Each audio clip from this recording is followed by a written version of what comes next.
Hey everyone, this video is just going to go over pretty quickly talking about India and how they came about into this place where they unified India. And it's really this case of intermittent empire. India is going to be very different from what we're going to see in other areas where empire is going to be kind of the thing that's around. As we talked soon about the Persian Empire, we're going to talk about the Roman Empire.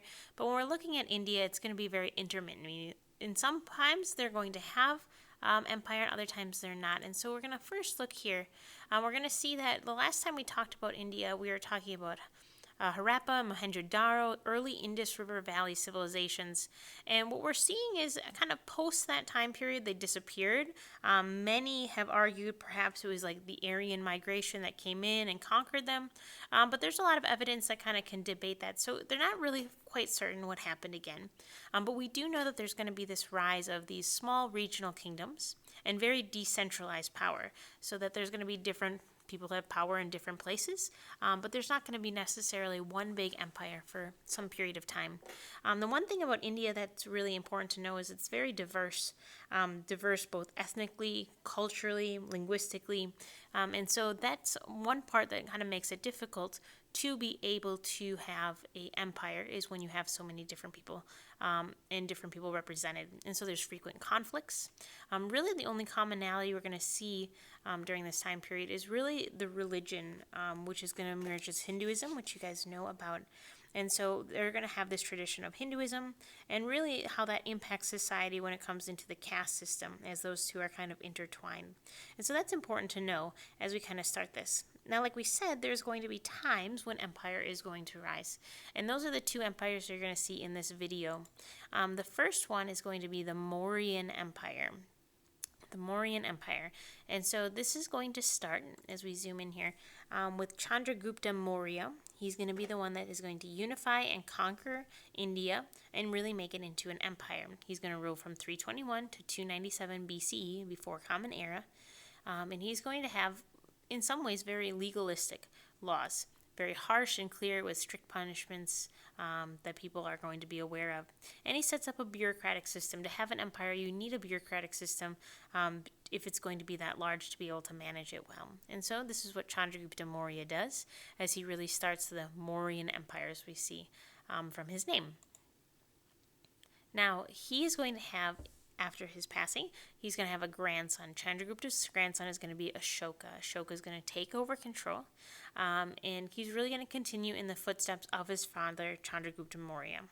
And so he was oftentimes known as Ashoka the Fierce, and the reason that he got that nickname is kind of important. We talk about how do we back that up? What's the evidence to prove that he should be known as Ashoka the Fierce? Well, there's some good evidence behind that. He had a really bad temper, and so that's legit. He also killed 500 government workers. He had a torture chamber. All things that probably would earn him the title of Ashoka the Fierce. And so this is him. Not necessarily a great guy, Ashoka. Super kind of more attuned to this bad temper and anger and killing people. Not exactly the person you want to admire. But things are going to change, and Ashoka is not going to be necessarily remembered just for this part of his life. We're going to see, though, these things. We're going to let him really expand the empire, as you can see up here, the Mauryan Empire under Ashoka, with the orangey lines here. You're going to see that it's going to be a significant portion of India, with the exception of the lower tip. And then it also includes the Indus River Valley, which you see on the left, which is in modern-day Pakistan. Present-day India is in the green. So modern-day Pakistan a little bit to the northwest there, where the Indus River Valley is. So just when you're looking at that, interesting to see how big it became. Now, when he was expanding his empire, he had kind of this defining moment, as I would like to call it, when they were conquering Kalinga. And so he's going to have this, it's really going to shape the rest of his life and the rest of the empire, really, as we look at the Mauryan Empire. So he's going to conquer Kalinga, and we're going to zoom into this map here, as you can see this. Kalinga is going to be this area over here, and they're going to be victorious when they're battling here, but the downfall is really not necessarily going to be this, but so many people died, so much destruction, and so he's walking around the battlefield and has kind of this defining moment where he sees and is overwhelmed by the death and destruction that they caused. And so much so, and this is kind of an interesting tale, he's going to actually convert to Buddhism. So Ashoka the Fierce, torture chamber, military strategist, winning all these battles, is going to be walking around after the Battle of Kalinga and felt terrible and such remorse that he converts to Buddhism. Buddhism we learned about in class. And so this is different than Hinduism. And he really kind of comes to this place where he wants to lead by moral example instead of by military strength, which is a significant change, obviously, from Ashoka the Fierce. And so Ashoka is going to be known, and he does something that makes him kind of make the history books, if you will. He's going to start erecting all these edicts, which are going to be these official messages on walls, rocks, and tall pillars. And so throughout India, you can go around even still today, and there's a lot of these edicts that you can still go see, these tall pillars with these messages on them. And the messages were often about Buddhist values. Sometimes they're about general welfare, about justice, security. You're going to see and read some of Ashoka's edicts. They talk about things about where you should, if someone wrongs you, you should forgive them if it's possible, that they shouldn't slaughter living beings for sacrifice. They talk about how you should respect your mother and your father, how you should have generosity for your friends, how you should have moderation in your spending. And so he puts all these good sayings, kind of basically like quotes, all over India about his edicts, about what he believes as the king, as King Ashoka, what he says for India. And so interesting that he does these things. And then, like we said, they're in these different areas. A lot of them were Buddhist values. Some of them were just general welfare. Some were justice, and some were security to keep the empire strong. And so Ashoka, they found these things as a major big deal. But after this, it's very short-lived. When he dies in 232, the empire is in financial wreck, basically, in despair. And after he dies, the empire dies. So really, there were three rulers: Chandragupta Maurya, someone in between, and then his grandson Ashoka, and then the Mauryan Empire disappears off the map. And so we go back to having intermittent, small, regional, decentralized powers in India.